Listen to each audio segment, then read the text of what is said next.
ہر بندہ اپنے اپنے بزرگوں کو ڈیفینڈ کرتا ہے نا. کہتے وہ اشرف تھانوی صاحب فوت ہو گئے, احمد بریلوی صاحب فوت ہو گئے, تو میں کہاں گا بھائی جی پھر غلام احمد قادیانی صاحب بھی فوت ہو گئے نے, چھڑ دو انہوں کیوں مگر پہ انہوں نے. یہ پھر الزامی جواب یہ بھی ہوگا نا. اس لیے کہتے ہیں جی صحابہ کرام, اور یہ آیت کا مطلب بھی آپ غلط لے رہے ہیں. یہ آیت کا یہ مطلب نہیں ہے, پورا کانٹیکسٹ ہے. یہود و نصارہ کہتے تھے ہمیں ابراہیم کی نسبت کام آئے گی, جو ہم بھی اکثر لوگ کہہ رہے ہوتے ہیں جو کچھ بھی ہے تیرے محبوب کی امت سے, ہم نے خود اپنے آپ کو صحیح نہیں کرنا, نسبت ہی کام آئے. تو اللہ تعالیٰ نے ان کو ٹانٹ کیا ہے کہ ان کی نسبت تمہیں کام نہیں آئے گی. تلک امۃ قد خلت, وہ نیک لوگوں کی جماعت تو جا چکی. لہا ما کسبت ولکم ما کسبتم, جو نیکیاں انہوں نے کمائی تھی وہ اپنے ساتھ لے گئے ہیں, تمہاری نیکیاں تمہارے کام آئیں گی. تمہیں نہیں پوچھا جائے گا انہوں نے کیا نیک عمال کیے. یہ برائیوں کے بارے میں نہیں ہے. اگر برائیوں کے لیے ہوتا تو یہ لہا ما کسبت ولکم ما کسبتم نہ ہوتا, بلکہ ہوتا علیہا مکتسبت وعلیکم ما کسبتم. اس کے لیے اس کا وبال ہے جو اس نے کیا, اور تمہارے لیے اس کا وبال ہے جو تم نے کمایا. جیسے لا یکلف اللہ نفسا الا وسعها, لا یکلف اللہ نفسا الا وسعها لہا ما کسبت وعلیہا مکتسبت. لہا ما کسبت وعلیہا مکتسبت, لہا نیک امال, وعلیہا اور بروں کا وبال اسی پر ہوگا جو اس نے کیا. ورنہ تو قرآن حکیم خود حضرت یوسف علیہ السلام کے بھائی صحابی نہیں تھے, دو نبیوں کے صحابی تھے, حضرت یعقوب کے, حضرت یوسف علیہ السلام کی. ان کی غلطیاں نہیں بیان کی ہیں قرآن میں, تو پھر ہونا چاہیے کہ یہ واقعات نہ بیان کیے جائیں. قرآن تو عبرت پکڑتا ہے.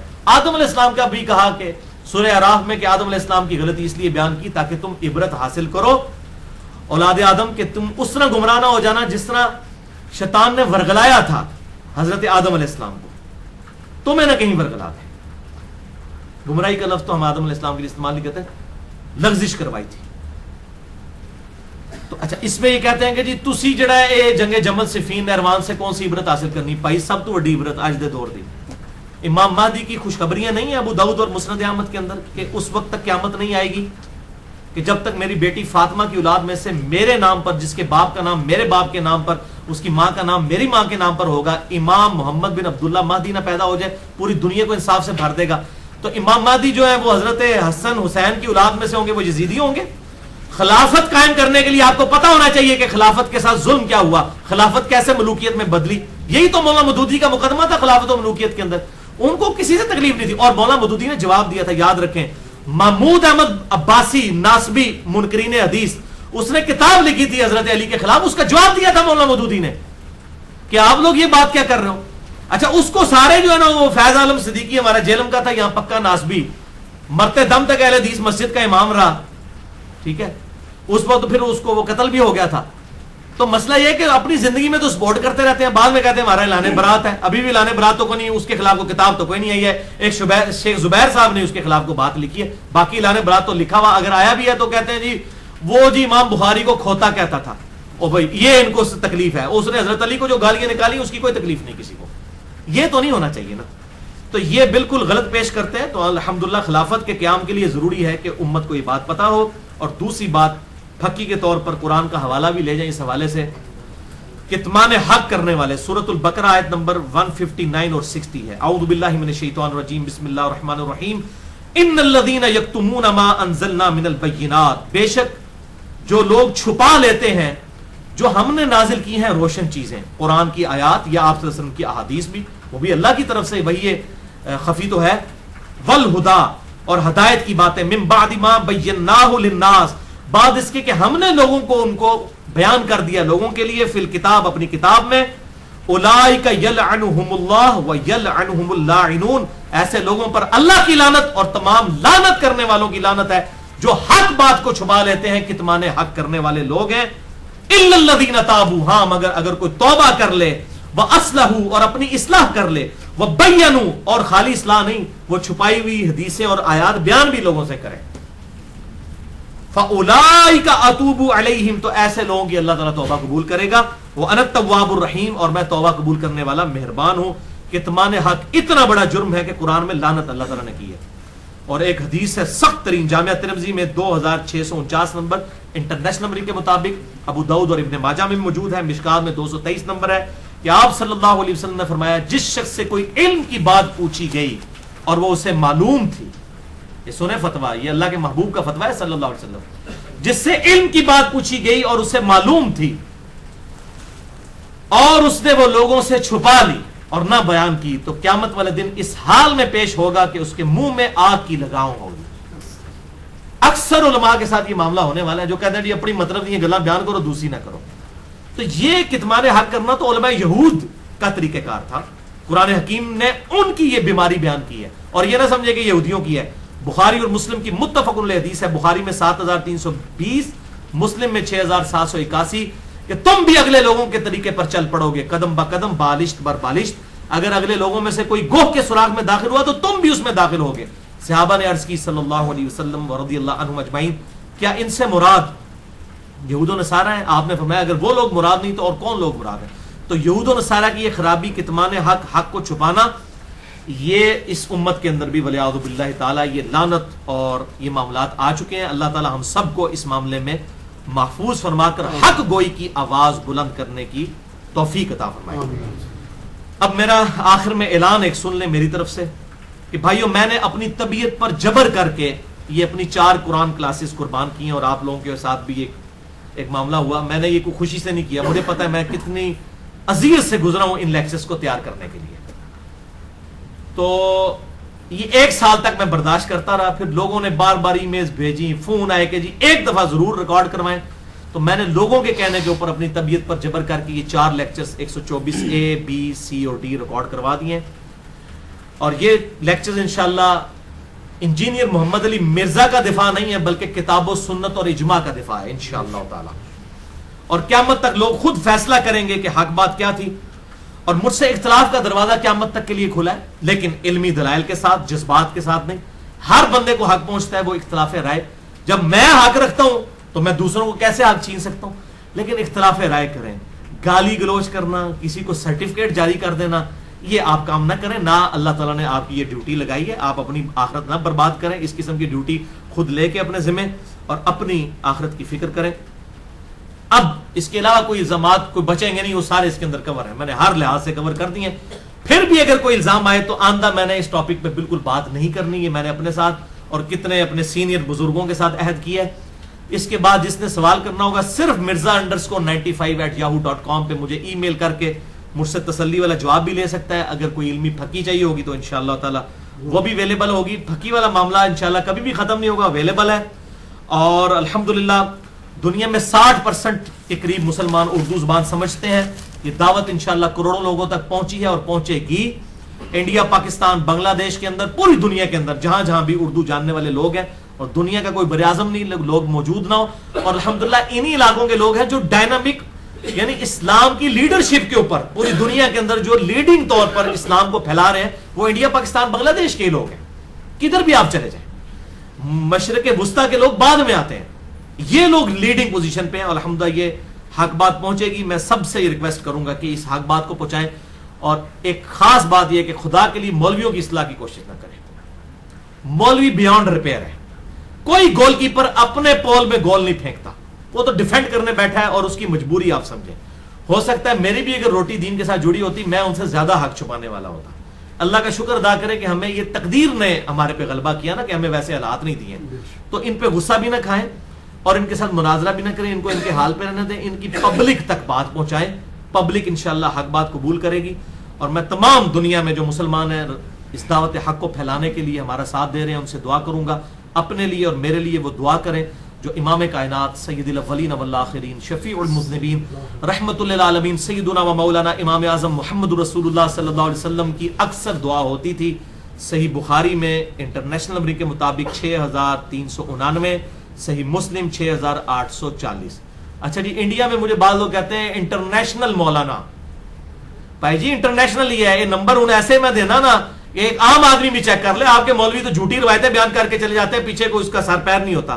یہ الحمدللہ میں نے بخاری مسلم کا انٹرنیشنل حوالہ دیا کہ آپ صلی اللہ علیہ وسلم کی اکثر دعا ہوا کرتی تھی، اللہم ربنا آتنا فی الدنیا حسنہ وفی الآخرۃ حسنۃ وقنا عذاب النار، اے اللہ ہمیں دنیا میں بھی بھلائیاں عطا فرما اور آخرت میں بھی بھلائیاں عطا فرما، اور آخرت کی سب سے بڑی بھلائی کیا؟ وقنا عذاب النار، اس آگ کے عذاب سے ہمیں بچا لے۔ اللہ تعالیٰ سے دعا ہے آج تک میں نے جو بھی حق بات کہی اللہ تعالی ہمارے دلوں میں اور پوری دنیا میں جہاں تک دعوت پہنچ رہی ہے ان کے دلوں میں راسخ فرمائے، اور جس بات میں آج تک میرے منہ سے کوئی غلط بات نکلی ہو اللہ تعالی ہمارے دلوں سے محو کر دے، ہمیں کتاب و سنت کی تعلیمات پر عمل کر کے دوسرے بھائیوں تک پہنچانے کی توفیق عطا فرمائے۔ سبحانک اللہم و بحمدک، اشہد ان لا الہ الا انت، استغفرک و اتوب الیک، وما علینا الا البلاغ المبین۔